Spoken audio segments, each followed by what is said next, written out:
আগামী বিধানসভা নির্বাচনকে সামনে রেখে মঙ্গলবার মাথাভাঙা পোস্ট অফিস মোড়ে এলাকায় বিজেপির উদ্যোগে হলো বিকশিত পশ্চিমবঙ্গ বিজেপির গ্যারান্টি কর্মসূচি। এদিন উপস্থিত ছিলেন বিজেপির মাথাভাঙা শহর মণ্ডল সভাপতি প্রকাশ দাস, সম্পাদক শিবশঙ্কর সাহা, কোচবিহার জেলা কমিটির সদস্য দিলীপ মণ্ডল প্রমুখ। বিজেপি নেতৃত্বরা জানান, সাধারণ মানুষের মতামত প্রস্তাব সরাসরি সংগ্রহ করতেই বিকশিত পশ্চিমবঙ্গ বিজেপির গ্যারান্টি বক্স চালু করা হয়েছে। সাধারণ প্রত্যাশা জানতে এবং তা সমাধানের পথে এগোতেই এই উদ্যোগ। বিজেপি নেতৃত্বের দাবি, এই গ্যারান্টি বক্সের মাধ্যমে জনসংযোগ আরও মজবুত হবে এবং মানুষের আস্থা বাড়বে।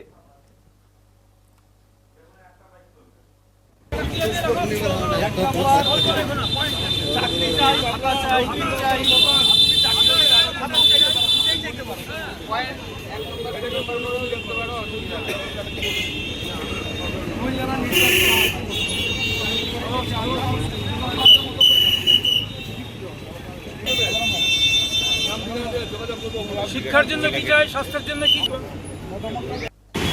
আপনারা জানেন সামনেই 26শে বিধানসভা নির্বাচন। এই নির্বাচন উপলক্ষে ভারতীয় জনতা পার্টি একটা সংকল্পপত্র তৈরি করেছে। আপনারা জানেন যে এই চাকরি চোর, এই দুর্নীতিগ্রস্ত সরকারের বিরুদ্ধে মানুষ আজকে পথে নেমেছে। মানুষ তার ইচ্ছা, তার মনের ইচ্ছা কি চায় সেটা ব্যক্ত করার জন্য আমরা এখানে এসেছি।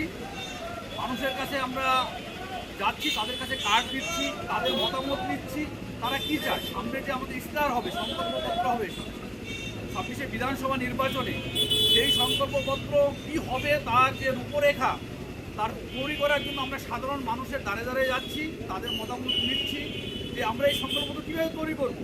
আমরা কি ভাতা চাবো, না চাকরি চাবো, না এই দুর্নীতিগ্রস্ত প্রশাসনকে আমরা উপড়ে ফেলবো।